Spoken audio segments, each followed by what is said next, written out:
Good morning मेरे प्यारे बच्चों, आप सभी का एक बार फिर से स्वागत है मेरे YouTube channel the Conceptum classes पे। बच्चों, जैसा कि मैंने आपको पिछले वीडियो में कहा था कि ये चैप्टर मैं पूरा ऑनलाइन कराने वाला हूँ, ठीक है। तो बच्चे, आज ये मेरा चौथा वीडियोज़ है। आज की क्लास में मैं सिर्फ और सिर्फ क्लासिफिकेशंस ऑफ केमिकल रिएक्शंस करूँगा, ठीक है। मतलब आज की क्लास में आपको ये बताऊँगा कि इस चैप्टर में हमें कौन कौन सा रिएक्शन पढ़ना है, सिर्फ मैं ये बताऊँगा। बाकी ये रिएक्शन को कैसे पढ़ना है, ये रिएक्शन क्या होता है विद एग्जाम्पल्स, इसका एप्लीकेशंस हमारे रियल लाइफ में क्या है, वो सब हम लोग अगले वीडियोस में डील करेंगे। एक एक करके मैं सारा क्लासिफिकेशन, जो भी मैं आज क्लासिफिकेशन करूँगा, सारा का एक एक करके मैं अगले वीडियोस में डील करूँगा। आज के वीडियोस में बस आपको क्लासिफिकेशन याद रखना, आपको पता होना चाहिए कि इस चैप्टर में आपको कौन कौन सा रिएक्शंस पढ़ने हैं।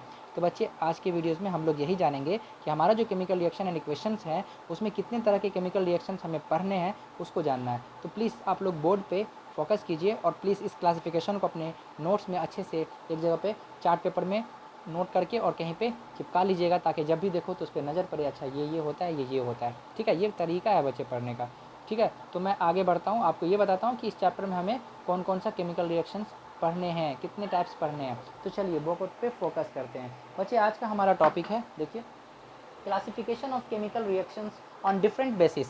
देखिए, केमिकल रिएक्शंस का जो बेसिस है ना, कोई पूछेगा केमिकल रिएक्शन कितने तरह का होता है, तो सबसे पहला क्वेश्चन आपका होना चाहिए कि सर आप किस बेसिस पे पूछ रहे हो। क्योंकि केमिकल रिएक्शंस का जो टाइप्स है ना, वो बहुत सारे टाइप्स हैं और डिफरेंट डिफरेंट बेसिस पे हैं।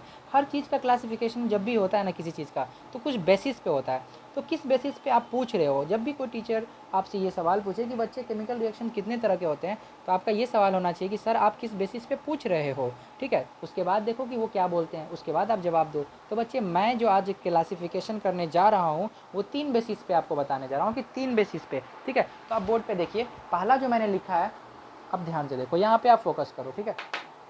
मैंने लिखा है classification of chemical reaction on different basis, और मेरा पहला जो बेसिस है वो क्या है, the types of chemical reaction on the basis of energy change.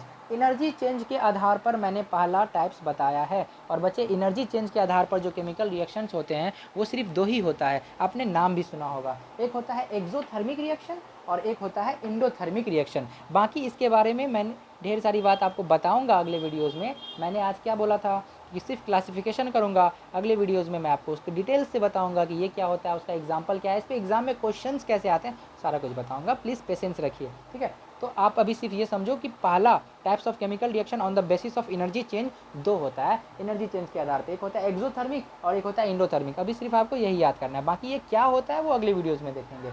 बच्चे, सेकेंड हमारे पास जो टाइप्स हैं वो है बच्चे types of chemical reaction on the basis of direction. Direction के आधार पर, बच्चे डायरेक्शन के आधार पर भी केमिकल रिएक्शंस होता है, और वो भी 2 तरह का होता है। एक होता है रिवर्सिबल रिएक्शन और एक होता है इरिवर्सिबल रिएक्शन। और ये क्या होता है उसके बारे में भी हम लोग जाने, वैसे मैं इसके बारे में बता दूं, नाम से ही स्पष्ट है। रिवर्सिबल रिएक्शन मतलब ऐसा रिएक्शन जिसको हम दोबारा रिटेन करते हैं, जो दोबारा वापस हो जाता है। और इरिवर्सिबल रिएक्शन मतलब एक बार जो बन गया वो वापस नहीं आ सकता। मैं बस ये छोटा सा वर्ड समझाया हूँ, बाकी इसके बारे में मैं ये क्या होता है, इसका पहचान क्या है और इसका रिएक्शंस क्या है, विद एग्जांपल मैं डिटेल से बताऊंगा। मैंने कहा है ना, प्रॉमिस किया है तो निभाऊंगा। आप लोग पेशेंस रखिए और ट्रस्ट मी, आपका एक भी टॉपिक इस चैप्टर का नहीं छूटेगा, सारा कुछ आपको ऑनलाइन मिलेगा, प्लीज़। तो ध्यान रखिए इस पर। तो बच्चे, अगला जो है हमारा टाइप्स वो क्या है, देखिए, अगला जो मोस्ट इंपॉर्टेंट टाइप्स है जो आपकी बुक में रहता है, ये दोनों के बारे में तो, इसके बारे में तो जिक्र भी नहीं होता है ज़्यादातर एनसीईआरटी में। हाँ, इसके बारे में बीच में कहीं पे पॉइंट्स लिख दिया हुआ है, एक्सोथर्मिक इंडोथर्मिक, बाकी इस तरह से नहीं दिया हुआ, ठीक है। हाँ, आपके बुक में जो मिलेगा ना वो ये वाला मिलेगा, types of chemical reaction on the basis of mode of reaction. Reaction के मोड के आधार पर क्या है, मतलब रिएक्टिविटी, रिएक्शन के आधार पर कितने तरह का केमिकल रिएक्शन है, आपके 10th क्लास में यही मिलेगा। अगर आप एनसीईआरटी पढ़ते हो तो डायरेक्ट लिखा रहता है टाइप्स ऑफ केमिकल रिएक्शन में कॉम्बिनेशन रिएक्शन, डिकम्पोजिशन रिएक्शन। तो बच्चे, ये जो बेसिस है ना, मोड ऑफ रिएक्शन के आधार पर है। और मोड ऑफ रिएक्शन के आधार पर आपके 10th क्लास में 5 केमिकल रिएक्शंस पढ़ने हैं, और ये पांचों आपके एनसीईआरटी में भी है और रेफरेंस बुक में भी तो होगा ही, ठीक है। तो बच्चे, पहला जो हमला मेरा रिएक्शन है on the basis of mode of reaction में, वो है कॉम्बिनेशन रिएक्शन। पहला रिएक्शन जो हम लोग पढ़ेंगे वो पढ़ेंगे combination reaction. The second reaction जो हम लोग पढ़ेंगे बच्चे, वो होगा डिकम्पोजिशन रिएक्शन। डिकम्पोजिशन रिएक्शन थोड़ा सा बड़ा होगा, क्योंकि बच्चे यहाँ पे डिकम्पोजिशन का जो 3 टाइप्स हो जाता है। डिकम्पोजिशन रिएक्शन फर्दर कितने तरह का हो जाता है, 3 तरह का हो जाता है। वो क्या क्या होता है, पहला होता है बच्चे पायरोलाइसिस। पहला क्या होता है बाबू, पायरोलाइसिस। दूसरा क्या होता है, फोटोलाइसिस। और तीसरा क्या होता है, इलेक्ट्रोलाइसिस। ये तीनों क्या है, डिकम्पोजिशन रिएक्शन का टाइप्स है। मतलब क्या हो गया, डिकम्पोजिशन रिएक्शन 3 तरह का हो गया। पहला क्या हो गया, पायरोलाइसिस, दूसरा क्या हो गया, फोटोलाइसिस, तीसरा क्या हो गया, इलेक्ट्रोलाइसिस। आप लोग टेंशन बिल्कुल भी मत लीजिएगा, मैंने कहा है ना अगला वीडियोज़ में मैं सारा रिएक्शंस को एक एक करके डील करूँगा, टेंशन नहीं लेना, ठीक है। मैं सबका एग्जाम्पल और क्या होता है बताऊंगा, पायरोलाइसिस क्या होता है, फोटोलाइसिस क्या होता है और इलेक्ट्रोलाइसिस क्या होता है, बाबू मैं तीनों को डील करूंगा। तो आप लोग टेंशन नहीं लीजिए। आज की क्लास में बस आप ये दिमाग में सेट करो कि केमिकल रिएक्शंस के कितने सारे टाइप्स हैं, किस किस बेसिस पे हैं और कौन कौन सा है, बस यही याद रख लो और बाकी इसको नोट्स कर लो, ठीक है। तो हम लोग दूसरा रिएक्शन पे थे, डिकम्पोजिशन रिएक्शन, जिसमें 3 रिएक्शन पढ़ेंगे, पायरोलाइसिस पढ़ेंगे, फोटोलाइसिस पढ़ेंगे और इलेक्ट्रोलाइसिस पढ़ेंगे। उसके बाद हम लोग एक रिएक्शन पढ़ेंगे जिसका नाम है डिस्प्लेसमेंट रिएक्शन। और डिस्प्लेसमेंट रिएक्शन को पढ़ने से पहले मैं आपको बताऊंगा, एक सीरीज़ बताऊंगा मेटल का, रिएक्टिविटी सीरीज़। क्योंकि रिएक्टिविटी सीरीज़ अगर आपको नहीं पता होगा तो डिस्प्लेसमेंट समझ में ही नहीं आएगा, ठीक है। तो रिएक्टिविटी सीरीज़ वहाँ पे एक ऐड होगा, वो तो रिएक्शन में है नहीं, वो एडिशनल है, ठीक है।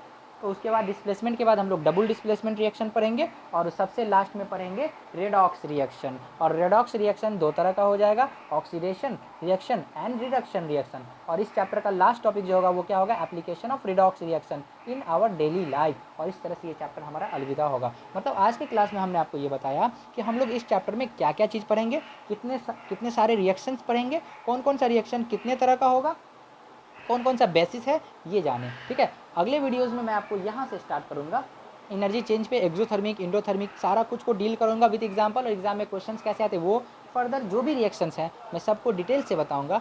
इसलिए keep watching on my channel the Conceptum classes by Dawood sir, ठीक है। और बच्चे ट्रस्ट मी, मैं आपको पूरा चैप्टर ऑनलाइन पढ़ाने वाला हूँ। अगर आप लोगों को केमिस्ट्री से थोड़ा भी इंटरेस्ट है, अगर नहीं भी है तो आई प्रॉमिस एक बार मेरा वीडियो देखो, इंटरेस्ट आ जाएगा, कंटिन्यूसली देखो, आई प्रॉमिस आपको बहुत मज़ा आएगा केमिस्ट्री में, आपको फेवरेट बना दूंगा मैं उसको। लेकिन उसके लिए आपको वीडियो कंटिन्यूसली देखने होंगे। अगर आपको मेरा वीडियो पसंद आया तो प्लीज़ लाइक एंड सब्सक्राइब कीजिए और कॉमेंट्स भी भेज सकते हैं कि और अच्छा करूँगा मैं आपको, है ना। कोई भी दिक्कत हो आप अपना डॉट्स को ज़रूर भेजें ताकि मैं आप समझूं कि हाँ बच्चा लोग को ये प्रॉब्लम है, ठीक है। अभी देखिए स्कूल का कोई पता नहीं कब होगा ये लॉकडाउन, डेट बढ़ता जा रहा है। तो प्लीज़ अपना स्टडी पे ध्यान दीजिए, ये मत सोचिए क्योंकि एग्ज़ाम तो आपका टाइम पे ही होने वाला है, ठीक है। तब तक नॉर्मल हो जाना चाहिए इंशाल्लाह। तो प्लीज़ घर पे रहिए, सेफ़ रहिए और फ़ायदा उठाइए। Thank you for watching my channel. आप लोग इसको प्लीज़ राइट डाउन कर लीजिए और इसका चार्ट ज़रूर बना लीजिएगा। Thank you.